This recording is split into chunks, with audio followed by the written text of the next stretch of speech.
shunga Mwerero inobaya Moyo osorora Ushamuona Pose panoshika Anoti magadine musa Moyo osorora Ushamuona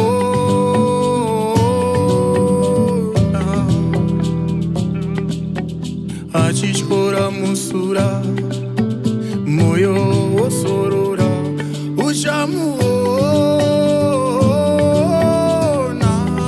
From the early stages before the white man stepped his foot in the soft, fertile black soils of Africa, love, peace and harmony were all that could describe this continent. Ubuntu was at the center, and women were not just child-bearing machines, but they were the center of governance, management of social affairs, as well as society unifiers.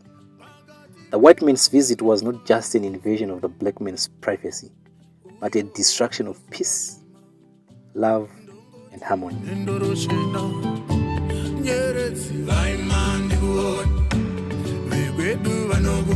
Sarah Batman was a victim. She was exported to far lands for exhibition purposes. Those that remained behind were either slaved or abused. That did not deter Africans, and one of the courageous souls to challenge the status quo was our local heroine, Mbuyani. Despite being a woman, she fought hard and became a doyen for most women in Zimbabwe today.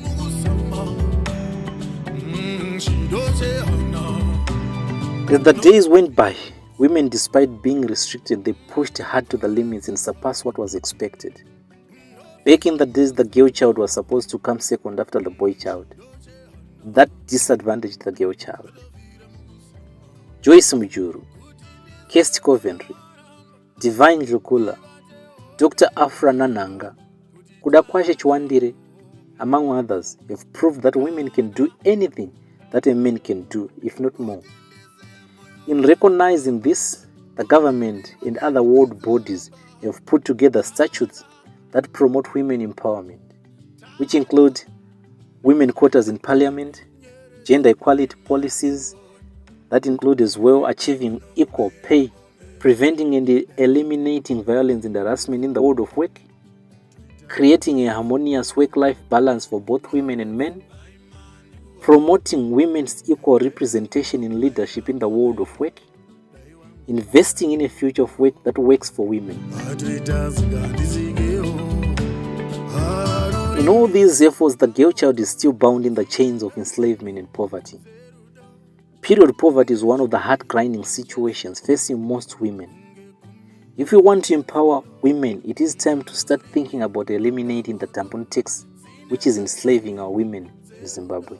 Human rights are rights that every human being has by virtue of his or her human dignity.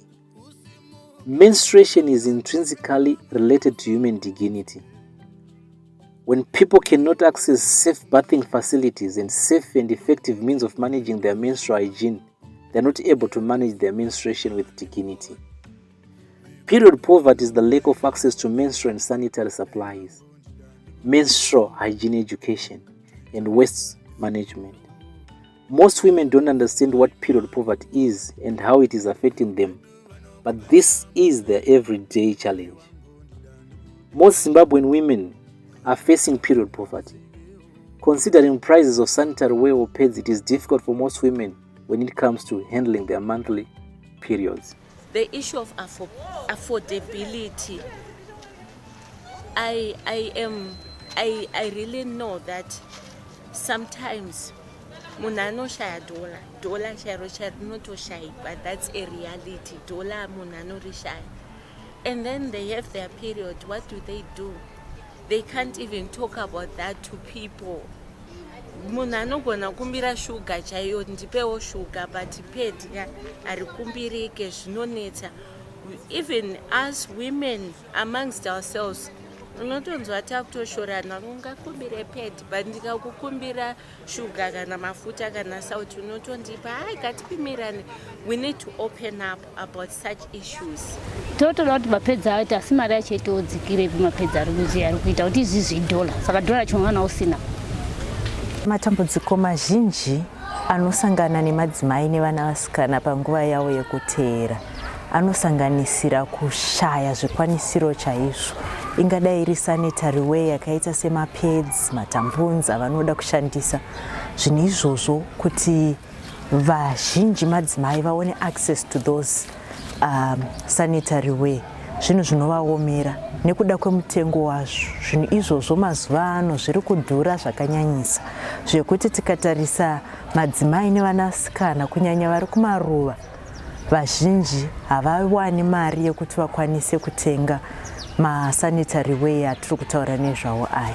In some instances, women have gone an extra mile in trying to find ways to make it possible. Sadly, these alternative ways have side effects. Ndakaenda kuMaundarweni ndikuchapinduka just before border Nyamapanda. I went there nepeki rangu remapads. When I got there, ndakaedza kupa vamwe vaitoramba vachiti sisajaira machira. Zvakatooma kuti zvaitezwe kudhaya asina nyamashi anhu andozvishandisa kushata kwazvo kuti anhu oti mari dzacho vadzione pari dzokutenga dzachona. Mari yekutenga mapads ngandisina, ndotoshandisa madhindo ndo nganditoshhandisa. In Chivi, kuzasi kwekuchivi Obinga or Chipinge, they use cow dung as pads. Mukushaya mariyo yekutenga sanitary wear zvinoita kuti vapedzisire vakubatana nezvirwere zvakawanda-wanda, zvirwere zvinovakonzeresa, zvimwe zvinovakanganisa zvibereko zvavo chaizvo, zvirwere zvinoita sana kenza nekuda kwekushandisa zvimwe zvinhu zvisina kukodzera kuti zvishandiswe panguva yekuteera iyoyi. Tinonzwa vamwe vanopedzisira kushandisa machira chaiwo. Machira zvino nekunetsa kunoita mvura kuti machira aya agowana utsanana chaiwo unodiwa kuti akwanise kushandiswa zvakachena, zvinhu zvinonetsa chaizvo. Saka matambudziko yayo ndo mazhinji anoshungurudza madzimai nevanasikana. It is one of the duties and responsibilities of the government to give a soft spot to citizens, especially women, by provision of sanitary wear, as well as reduction in prices and also accessibility to everyone, in line with the government's mantra of leaving no one behind. Totogokumbirawo rubatsiro kuti kana painewo rubatsiro sezvo iko nezvitine vana vasikana vamuri kuona vanenge vachitogoda kutongobatsirwa. Mumwe musikana unotomona murodhu achifamba zvaanenge ari zvacho unotoona kuti hapana pata achatoiti achipfuura nepane varume. What should happen is these should be free. The same way, I always say this, that I think the same way condoms are given in clinics, pads should be availed in clinics. Zvinhu zvikakwanisa kunge zvichidzikawo mukurarama kwatiri kuita tinokwanisa kubatsirikana mamiriro eupenyu kuitira kuti tinoonawo kurarama nemhuri yatinenge tiinayo. Toda kuti zvinhu zvigadziriswe pakudzikira pakutenga kumashopu. Zvichidhura saka matengera zvakaita isusu edu tinongopona kokutengesa pakenda kuodha paya zveitikwizirwa kuti titengesewo, saka zviri kutotishungurudzwa zvo nemari dzachona dzadze mareti anga ichingokwizwa saka tonga teida kuti tibatsirwe pakuti mareti pari pagadzirwawo kuti zviitewo zviri nani. Period is not a crime, it's not a choice. Zvinongoitika. Saka I think pads should be free. Like condom, the other time I was Parare Gardens, there was a show Alec Macheso. Condom aitopuwa mahara. But hapana pa unomboona like pads achipuwa mahara. Unless vanhu vatoita zvekukumbira madonna and everything. But pama condoms aringowanika everywhere. Chero kaenda in a public toilet right now. Condom unomaona aripo. But pads unomaona aripo. Chero bini nekuti uda kurasira wapinda public toilet, bini raunenge uchida kurasira mapads ako auone kana kane plastic kanenge karipo kuti unozoisa umozorasa mbini hamuna. Saka that means I think the government is cautious kuti period paying vakadzi vanoita period because it's a natural thing and I think something should be done about it. Kungoti zvinhu zvakaoma hazvo. Asi sekuona kwangu taingoda kuti pamwe zvingochipawo mbishana o aida kana dai kunge nyika yange yakamira zvakanaka. I think That is the best thing. Riri kungoti pamwe hurumende yangokwanisa kuita chipini chingopa zvinhu zvakadaro kuna vanhu pachena. Totaurawo chichemo kugovernment kuti dai vakwanisa vatsvagirawo mapedzi ekukwanisa sezvavanoita pamakondomu ekuti vanofamba vachipa munhu wese. Ndo pane chichemo chimwe chedu nekuti mashops amashoma achakwanisa kuwanika vakadzi vakushandisa machira. Saka isu tokumbirawo kuti government dai vakwanisa yatigadzirirawo ipapo. Ndo pane chichemo chedu kunyanya. Nekuti zvakuitika zvimwe zvacho hatichazvinzwisisi, vakadzi vedu vakushandisa machira mumadzimba. Dai vakwanisa vatigadzirirawo. Mapedzi dai vaingotibatsirawo nekungofamba vachitongotipawo mapedzi vachititengerawo mapedzi kuti tiwane chinotibatsirawo. Ngavagadzirisewo pamare mashopu vagadzirisewo zvinhu zvimiro zvakanaka. Tionawo kutenga isusuwo vakadzikirawo pane vamweni. Tionawo kuonawo mukana wekutengawo chinhu ichocho kuti tichiisewo mumba medu. Most people in the rural areas cannot afford to buy sanitary for themselves. Unlike people in urban areas, they can afford to buy sanitary for themselves. So I think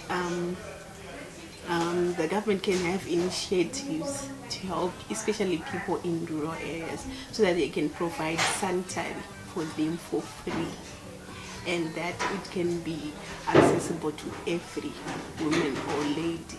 People in developed and developing countries also face period poverty due to social and cultural stigmas, misinformation, and gender discrimination around periods.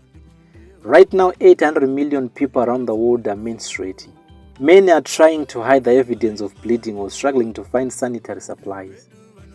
Secrecy, shame, and stigma burden people who menstruate. For example, in Nepal, women are banished to huts during menstruation because community perceives them as impure. Ndokufunga kunoita vazhinji. Asi kuenda kunguva yako kana kuteera hausi urema. Ingori nguva chete inongoda kuti munhu agone kubalansisa mabasa ake. Kana munhu asingarwari, zvandambotaura zviya ndichiti vamwe vanorwadziwa zvakanyanya, asi kwete vese vanhu vanorwadziwa. Kana munhu achinzwa kuti nyama dzangu dzakasimba ndinokwanisa kuita mabasa, akakwanisa kuzvishambidza, zvinhu zvekuti anokwanisa kubata mabasa ose angadai anomunzira mari dzekuti vakwanise kurarama mumba, angadai ari mabasa emaoko, anokwanisa kumaita pasina dambudziko. Chinongodiwa chete kungova iye munyama make achinzwa kuti akasimba, zvakare kuti awana zvikwanisiro zvatambotaura zviya kuti zviripo here zvekuti ukaenda paruzhinji hauzosvike uchikwanisa kunyara nepamusana pekuti maybe wapedzisira waspoila zvawakapfeka, kana kuti washaya sipo yekugezesa, kana kuti washaya mvura yekuwachisa, kana kuti washaya the actual sanitary way inogama tsvina zvakanaka. Saka zvinhu zvekuti mudzimai anokwanisa kuita mabasa ake zvakafanana semaitiro anongoita vana baba mazuva ose nemashandiro anongoita mazuva ose. Dzimwe nguva ukada kuona kazhinji kunoitwa kaudzvinyiriri ikako kekuti madzimai zvamasviba kudai musabate mabasa akawanda. Kazhinji panoda kuti vanhu vari munharaunda iyoyo vaone dzidziso maererano nenyaya yekuenzaniswa kwevarume nevanhukadzi. Zvinoda kunosangana neudzvinyiriri, iwo mashoko iyayo ekunzi madzimai haakwanisi kuti vabate mabasa vari panguva yavo. Kumunhukadzi izvozvo hazvizoiti semunhu tinenge tiine mhuri. Saka kuti ugare vana vanenge vachida kudya, vachida kudise, munomuwepethi upenyu hwakatooma. Unotobuda uchitoenda kumusika uchitsvaga uchidii kana kutoenda kumaricho chaiko wakadaro. Saka akutooma kweupenyu, hatikwanisi kutombogara mumba macho. Our culture, the way we have been brought up, this thing is treated with some secrecy, so people cannot talk about it freely. And so when someone is in need, they cannot tell anyone kuti nduda mapedzi, nduda chakati. One, for example, let's say someone is in the company of men, they cannot excuse themselves with, excuse me, I need to change my pad. And people, they won't even understand. It's something that we need to learn to talk freely about. It's not anything to be ashamed of, because it's nature, it's natural. The stigma around menstruation is still there, I believe, because even our mothers, as mothers, they fail sometimes to understand the concept, or they are too shy to talk about these things. For me and my mom, we did that. I think I spent about the whole year stealing the cotton wool from the maid, until now she could see that something was happening. But the day when I told her, because now the maid was gone, she could not sit down with me because she was also shy to talk of those things. So by then we had a program at school where those people for Stay Free would have booklets to explain a bit, to explain about menstrual cycle. But remember, it's English and it's primary, that is starting happening in grade 7. So now, that thing of now when you spoil at school, for me that was the greatest thing that had to affect me in a long way. Because I had to spoil my skirt at school, and now the science subject was something that was crazy for me. I could not enjoy doing science because I'll be worried, what if today it's reproduction system, psycho topic, and everyone will be looking at you. So there's still stigma, but I think if we open up as mothers, as girls, as sisters, to educate our young ones that it's normal and it's part of us, and even the boys, they should know that if a girl is going through her menstrual period or time, it's something that is special because it has to be done. So there is still stigma, and I think there's a lot that has to be done to educate our girls, and for us, even the elders, to be educated on how to address those issues. First of all, I think there's a lot regarding the stigma. It's not really a big deal. Like, if people hear that a girl's on a period or she's staining her clothes or something, they like take it as a big deal. But I mean, we're all human. It's natural. So people shouldn't really think of it too much, and should just think of it as a natural thing, and treat, people shouldn't put women down because of things like that. I think in Zim particularly, it should be, products like this should be more accessible for ladies, because like even in universities, in public areas and malls, there should be easily accessible products for our ladies out there. Talking about stigma around menstruation, I think into a local senzakala. So I think amankazana befundiswa about menstruation, you have to also teach abafana, because abafana hibo, I can say hibo abale discrimination kakhulu. Because sometimes because abala education, or they were taught ukuthi izinto zabafazi kuphela. But I think it's something ukuthi abafana should know, because suppose I'm at school, my teacher yindoda. How do I communicate about menstrual stuff with my male teacher nxa yena engakwazi? Because to him it's something shameful. So I think abafana, even from younger ages, kumele bafundiswe about menstruation. And also women, because sometimes it's not about abafana uphela or amadoda uphela, it's also about amankazana. They also shame amanye amankazana because they feel like menstruation is shameful. Imagine you are bleeding, 1, 2, you have menstrual cramps and aula pads. Stigma around menstruation is something that is very common in our societies, perhaps because it's something that's not spoken about really free. Like, if a girl is on her period and she messes up, right? In schools, like when I go primary, before they learn about the menstrual cycle, which is something that has to be taught.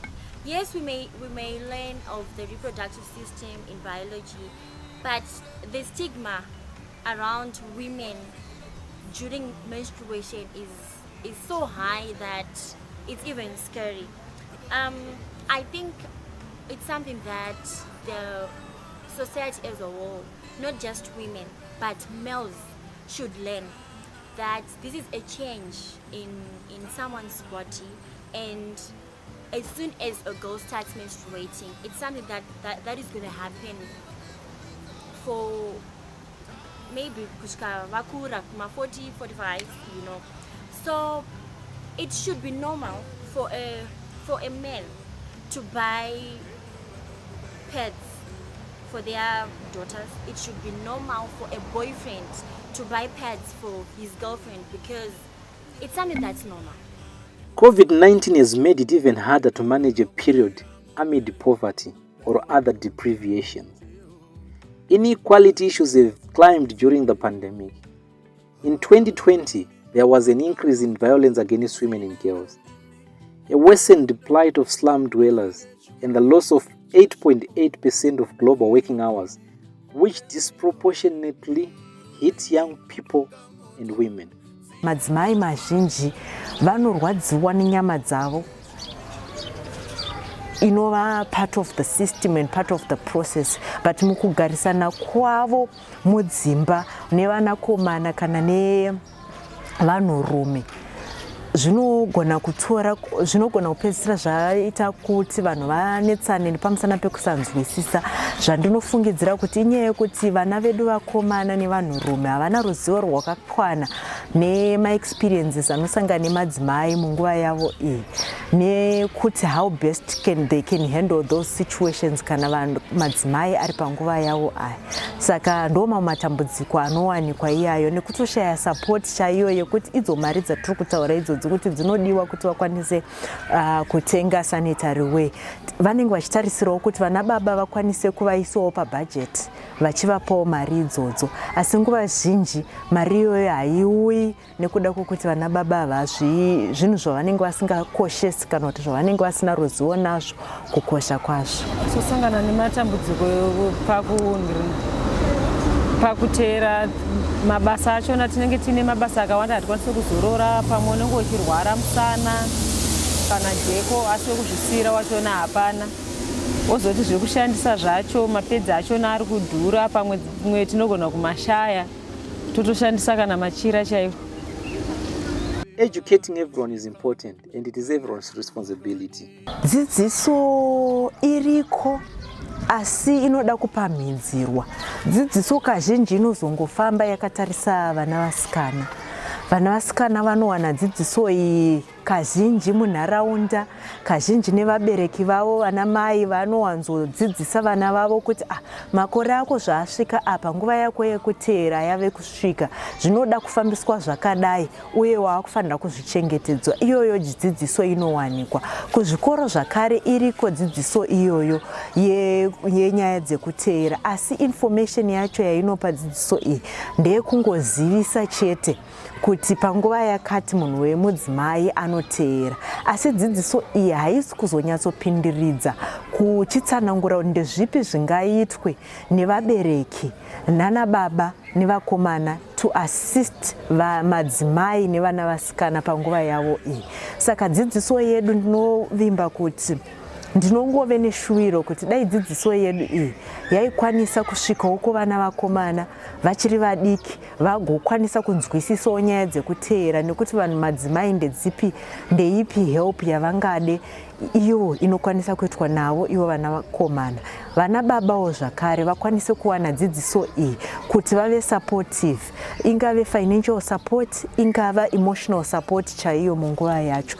Chinhu chinoti izvozvo zvikadzidziswa zvinoita kuti zvirerukire madzimai. Sezvataingoitwa isusu taingozoti tine nguva, tine age yekuziva kuti mwana musikana panguva iyi anofanira kunge padhuze kutevera kana kuti akutevera, especially vanhu vakuru vanotoziva kuti vapadhuze kutevera. Panguva iyoyo saamai vanotogara newe pasi wotokutaurira kuti mwanangu wati watanga kutevera here, kana usati unogona kubvunza kuti unogona kutaura kuti handisati, then kana wakutevera asi zviri obvious kuti panguva zhinji unenge usati, wotokutaurira kuti kana zvatanga kana ari mapedzi rakadai so pamwe vachitokuratidza zvarakaita pedhi rachona pedhi rakadai so unobvisa so bepa marona unorinamira so papendi then wopfeka so ndo zvinhu zvinoita ana amai.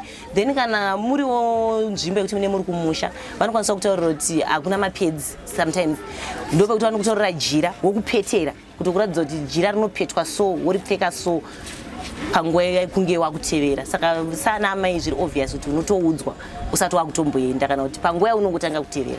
Vana baba vanototambudzika kutobatsira vana baba zvakasiyana nebaba tikati vana baba vanotibatsira umweni baba nguva imweni adini hamubatsiri asi mamiriro azvakaita nependinoona chidi veitotambudzika unotoona kuti murume uri kutambudzikawo uri kushereketawo ngepaanogona napo asi tiri kudini zviri kutadzika kuitika.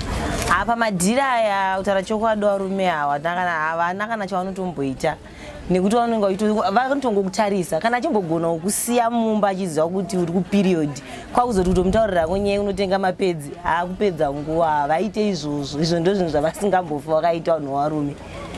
Mapedzi havatenge totozvionera ukasatozvitsvagira wega nekutobhajeta pamari dzaunenge wapiwa uchitoti ukapiwa kamari kemuriwo wotosevha ipapo kutoti rega nditi hafu kana kuti ndichasiya mari iyo itori metsi yako semunhu wemukadzi munhu wemurume haumuwane panyaya idzi.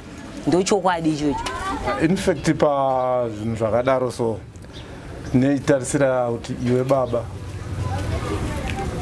unofanirwa kungochiwanisa madzimai mari imwe iri aside yekuti zvinhu zvakadaro zviregere kungoonekwa pese pese asi zvinofanirwa kunge zvichigara zvakachengetedzwa mukurarama kwedu ende chinhu chatofanirwa kuti tongoziva kuti zera raane mwana uyo razera rakati anogona kunge akungoita zvakadaro nguva dzake dzati kwanini ende pakadaro panofanirwa kunge uchipochi amai vacho mari unyange kana ari muzukuru kana dai ungari wanachi then you can budget on that kuti vanhu vagara vaine mari dzekupreventa zvinhu zvakadaro vachiwana zvekutenga kuti zvidziriro zvinhu zvinofanirwa kukosheswa izvozvo pakurarama kwedu iswa. Havatombozvitarisa izvozvo vana baba havatori nei nazvo sevedu isusu munomo vanenge vachingotera tudoro turiko mazuva anoto. Pabhajeti apa zvinhu zviri obvious zvekuti tingoziva kuti ngoti bhajeti inotoitwa sekuziva kuti semunhu wemukadzi ndinotongotevera mwedzi wega wega. Saka chero paunotenga chinhu kapfungwa kakanotongoklika kuti pane chandisati ndatenga semapedzi iwayo saka bhajeti inenge itongoripo zvinhu zviri obvious. Ndati semunhu wemukadzi pametsi dzedu ndo patinoita bhajeti dzedu. Ini ndini munhu wemukadzi ndine pfungwa dzinoklika kuti chero ndikatenga shuga 4 indichada kuzoenda kumaperiods hapana zvazvinobatsa chirega ndibhajeti ndichitengawo 3 ndosara nenini kuti ndizowana ubalansisa metsi dzangu. Hatozongojuma nawo nazvo ndochokwadi asi unozongoonawo kuti ndoita sei newe ayekuti ndo pane upenyu hwangu hwese kuti ndiri munhu wemukadzi saka ndofanira kutogadzirawo zvinhu zvangu ndega kuchengetedza ndega. Nyaya yekuteera kwemadzimai inotiunzira chinhu chinonzi period poverty. Nyaya iyoyi inoda kuti iadreswe. Hurumende nemaprivate partners vanoda kubatirana pamwe chete kuti tibatsire madzimai edu. Chekutanga, sanitary way ngachive chinhu chinotengeka chiri affordable. Nekuda kwokuti kushayisa madzimai sanitary way ndo dzimwe dze-inequality dziya dzatinotaura kuti we are not operating in a fair environment. Kana tichitaura nyaya dze-inequality hatisi kureva kuti vana mai tiri kungoda kuita mabhareta mumba, vana mai tiri kuda kungotora mabasa anoshanda vana baba. Dzimwe nyaya dzatinenge tichitaura ndidzo dzidzi dzekuti ngapave nefairness nekuda kwokuti izvi zvinhu zvokuti hapana anokwanisa kuramba. Chinhu chakatongosikwa naMwari zvakadaro ende chinozikanwa nemunhu wese angadai ari murume angadai ari mukadzi kuti mwedzi nemwedzi madzimai anotevera. Naizvozvo zvishandisiro zvavo ngazviwanikewo nemutengo wakaderera, mutengo wekuti mukadzi woga woga anokwanisa kuafodha. Nevana vedu vari kuzvikoro vasati vakushanda vabereki vanokwanisa kuafodhawo vachivatengera kuti vawane kuzvishambidza munguva yavo yekuteera. The disposal of sanitary pads has also become a challenge to the whole nation. How should this be done? Mapads tinotomageza, tamageza tomakandira mutoilet. Zvakasiyana matoilet amweni ekuflasha yatotoita kuti tamageza tomaisa madhodhabhini ozotakura kurasa, asi kazhinji kacho dziri dzedu dzokungorasha mvura tongomadirawo imomo. Tinomawacha kana tapedza kumashandisa tochizomakandawo tinenge tine makomba edu atinokwanisa kukanda emabhile atoilet. Disposal yesanitary way yakakosha nepamusana pekuti kuraswa kwesanitary way zvisina kurongeka uye kuraswa kwayo pese pese injodzi kunharaunda. Zvinhu ndizvo zvimwe zvinokonzera urwere neutachiona husakarurama mukati menharaunda. Naizvozvo dzidziso yekuraswa kwesanitary way yakakosha chaizvo kumadzimai pamwe chete nevanhurume chaivo. Even vana vedu vachiri kukura vanoda kudzidziswa on how best to dispose sanitary way. Nekuda kwokuti zvikaitwa nenzira isiri kwayo tinoisa vakawanda munjodzi. Yambiro yatoda kuvapa vanorasa pese pese ka sekuti ngirikini ndiwo munhu wacho naye, saka ukarasa pese pese ka watorasa upenyu hwako neunhu hwako. Sekuti kana paine vanoshinhaka anokwanisa kutokushinira, saka chinzi munhu kadzi hafaniri kutoonekwa unhu hwake iwoyo, hafaniri kutozikanwa kuti ndezvaari akana kutoonekwa. Saka zvinhu zvekuti zvinenge zvichitofanira kutovigwa, kutovharwa chaiko, kusatoonekwa kutoti pane chinhu chaiswapo. Mazuva tiri kuona nenyaya yekusafamba kwevanotora marara mumalocations mazhinji. Tiri kuona sanitary way iri kuraswa pese pese. Unoona marara anosanganisa sanitary way akaraswa munzvimbo dzisina kukodzera, dzisina kufanira uye zvisina kuraswa mune zvakanaka, zvekuti tiri kuzviisa panjodzi. Dzimwe nguva nekusaziva sanitary way iyi inotokandwa chaiwo maflashing toilet systems, tichizopedzisira taona masystems iyaye abloka nepamusana pekushaya ruzivo. Naizvozvo tinongoda kukurudzira kuti dzidziso panyaya yedisposal yesanitary way iwedzerwe, isvike kuvanhu vose vemazera ese, kunyanya kuvana vasikana ivo vachangotanga kutevera nemadzimai acho chaiwo mamwe makuru. Dzimwe nguva dzidziso iyi vanenge vakapesana nayo. Nekutakurwawo kwemarara zvakare chinhu chakakosha, nekuti dzimwe nguva chinoita kuti vanhu vapedzisire vakurasa pese pese. Inyaya yekuti hapana nzvimbo dzacho chaidzo dzinotarisirwa kunge dzichiraswa marara. Hakuna ari kuzosimudza marara iyayo, hakuna ari kuzodzishambidza. Saka taingoda kungokurudzirawo kuti even vemacity councils vabatsirewo kuti munzvimbo dzinoda kutakurwa marara ngaatakurwe uye ngaatakurwe nenguva, zvinova zvinorerutsirawo madzimai edu. The menstrual cycle regular occurrence between puberty and menopause is an important indicator of good reproductive health. Overcoming menstrual-related stigma and ensuring that women and girls can manage their menstruation is key to achieving SDGs that touch on women's and girls' comfort, agency, participation, safety, well-being and dignity. Utsanana hazvina utsanana hwakati tinenge tichitongoti hapana zvokuita, but kana uchitofamba manje pamachira apa idambudziko sekuti totopedzisira tatospoila hembe. Tinozongoita zviripo panguva iyo. Ari kuchanza machira yanzopedzisira kugowa anopedzisira kusvura, saka vari kuzokomplaina nemachira iwayo.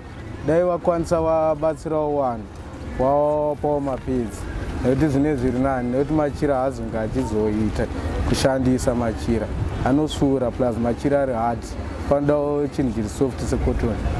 Machira achona anenge asiri nyatsori clean, asinyatsori safe plus haakwanise kunyatsokubata fitiningi yacho bata tsvina yacho zvakanaka topedzisira taspoila hembe hazvinasi kuti nawa ndisina mari yacho yekuotenga pedza cho.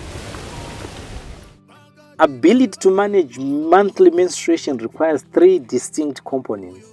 Number 1, tailored assets, which include knowledge, confidence, and awareness about how to manage menstruation. An adequate supply of hygienic absorbent material to collect menstrual blood, water, and soap for washing the body. Then number 2, services, which include information and education. And number 3, spaces, which include safe and convenient sanitation facilities to change and dispose of materials with privacy and dignity as often as necessary for the duration of the menstrual period. Kushaikwa kwemvura kunopedzisira kwaita kuti vatataura vaya vanoshandisa machira vashaye futi zvakare utsanana nekuda kwokuti machira avo anoda kuwachwa zvakanyanya.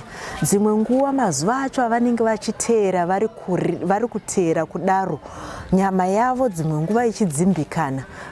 Vakadzi vazhinji vanoonekwa vakunochera mvura nzvimbo dziri kure vachifamba very long distances kuti vakwanise kuwana mvura yekuti vashandise ivo kuzvishambidza nekuiti ishande pamabasa epamba zvinova zvinovakanganisa. Saka ikodzero yamadzimai nemunhu wese kuti akwanise kuwana access to clean water. Izvo zvinovabatsira nekuvarerutsa kuti dambudziko rekutevera iri risave dambudziko risaonekwe sedambudziko but tingoona as just a normal period that happens muupenyu. Menstruation related tailored assets, services and spaces are essential to meeting the right articulated in the SDGs and addressing the persistent stigma women and girls face.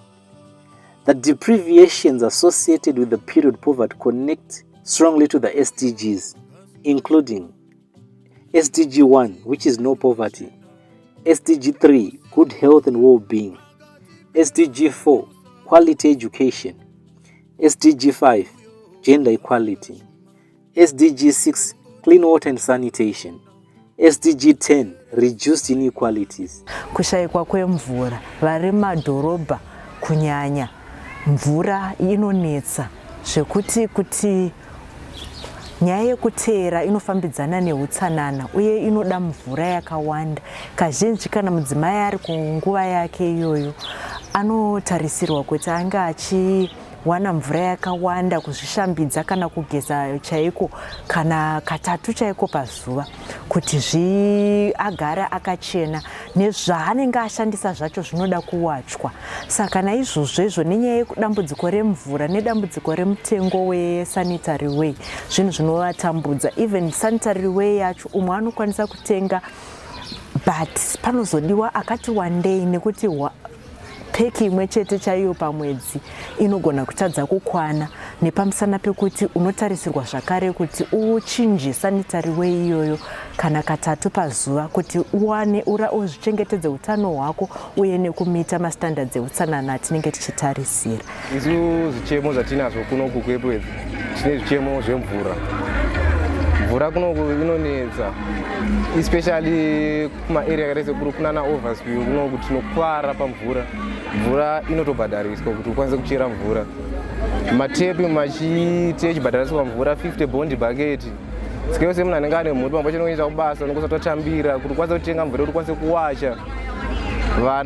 Vakadzi vanenge vane vana kuti ukwanise kuwana mari mvura yekuwacha manepi hatikwanise kuiwana because inenge ichitengwa mvura yacho fushi pamwe pacho isina mari mabasa muzada kunoita tina mabasa kuno.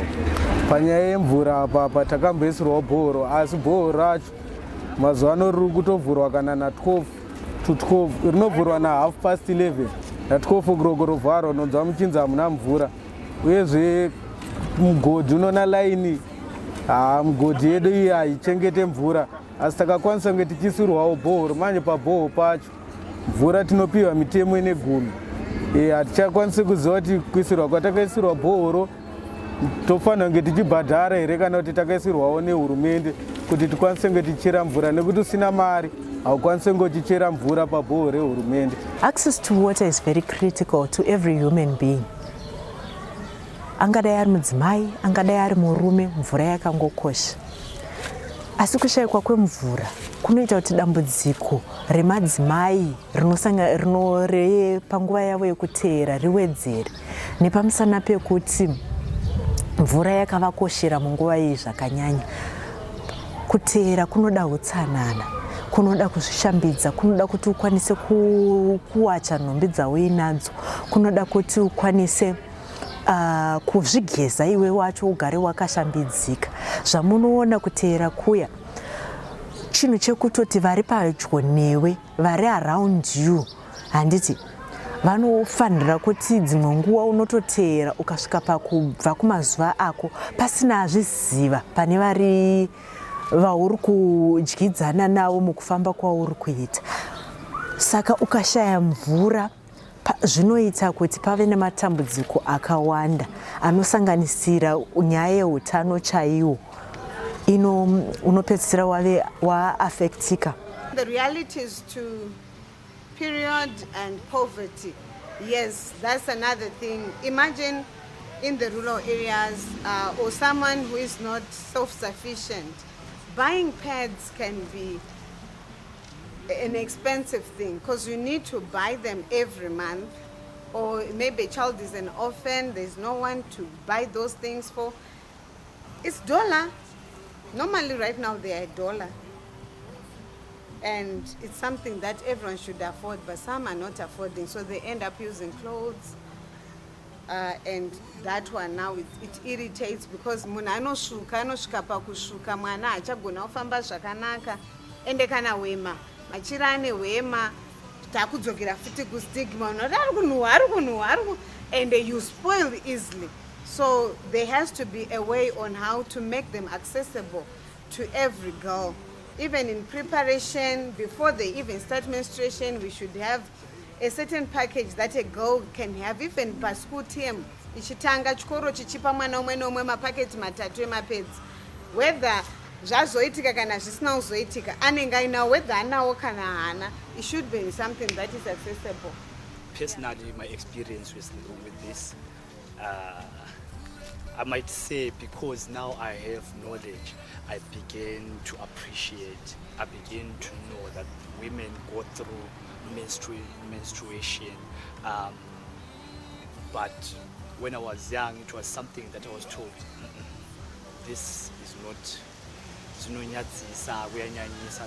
so you know how the treatment is for abantwana. So it's like you are being discriminated, basically.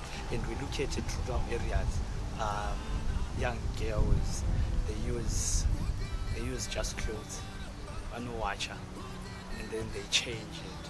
So which is painful. This comes maybe to the accessibility of menstrual pads, the accessibility of the shops that sell, or even it should be for free,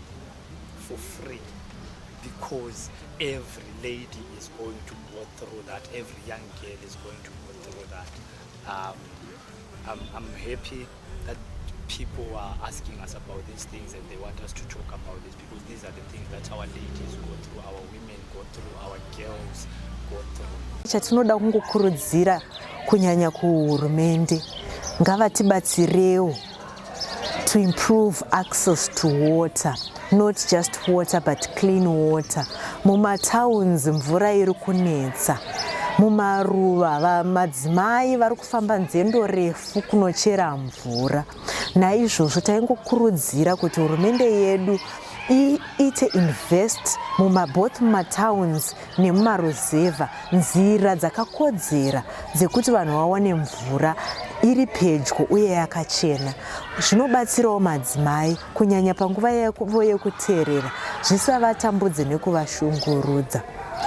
Chimwe chatinokumbira inyaya yedzidziso chaiyo, dzidziso kwavari ivo madzimai nevana vasikana, nedzidzisozve kunana baba navanakomana, kuti vanhu vese vanzwisise nyaya yekuteera. kuti yakamira sei, vave neruzivo rwakakwana nezvinosanganikwa nazvo.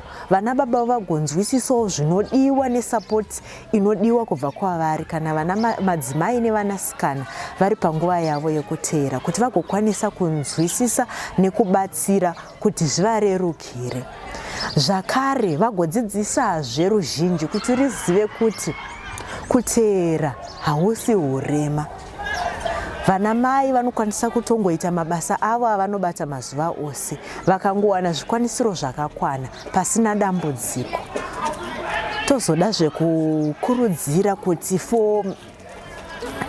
hurumende ibatsirezve in terms of disposal yemasanitary way through educating communities about health hazards are associated ne-poor disposal ye-sanitary way.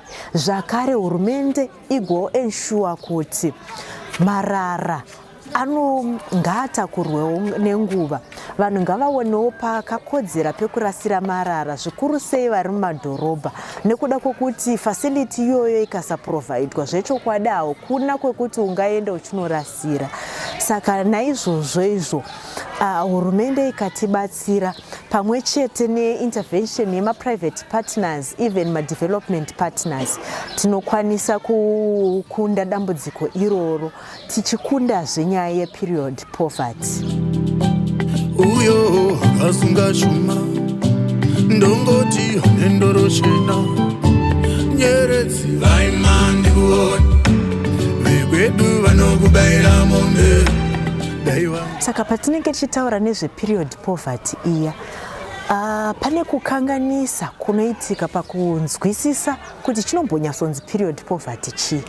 Hongu inosanganisira nyaya yekutoshaya zvikwanisiro, kushaya ma-resources ekuti ukwanise kuafoda zvikwanisiro. Asi haigumiri ipapo. Period poverty inotogona kuunzwa nekushaya ruzivo kwandanga ndichitaura kuya, kuti pakatoshayikwa ruzivo then nenyaya ye-menstruation nenyaya yekutevera ikoko kwemadzimai. Ruzivo irworwo rukashayiwa kwavariko kumadzimai, rukashayiwa kuna baba, imwezve poverty iyoyo iri associated with period poverty. Nekuda kwekuti baba kana vasingazivi kukosha kwakaita sanitary way ikoko, nangwe vachishanda, nangwe vainayo mari yacho, mudzimai anogona kuishaya sanitary way iyoyo nepamusana pekuti he lacks the knowledge, he lacks the information, he lacks the appreciation. Chinhu chakakosha kuti madzimai nevarume vese vadzidziswe panyaya iyoyi ye-sanitation nekuteera kwemadzimai. Knowledge iyoyi yatiri kutaura nezvayo, kana ichinge yapiwa madzimai, ichinge yapiwa varume, vanasikana, vanakomana, knowledge iyi inofanirwa kupiwazve vamiriri vedu, vangave ma-members of parliament, vangave vadzidzisi kuzvikoro, vangave mafundisi chaiwo, nangwe vakuru vanotonga nyika dzino vanofanirwa kunge vainayo knowledge iyoyo. Nekuda kwokuti kana knowledge iyi yasvika ikoko, tinoshandira pamwe chete, tine muono mumwe chete, tichibatsira madzimai. Zvakakoshera kubatsira madzimai.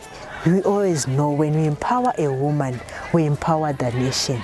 Saka naizvozvo tese tikabatira pamwe chete, vatungamiriri vedu, vakomana, vasikana, vana baba nana mai, tichisapota madzimai, panguva yavo yekutevera, tinokunda senyika uye tinobudirira senyika.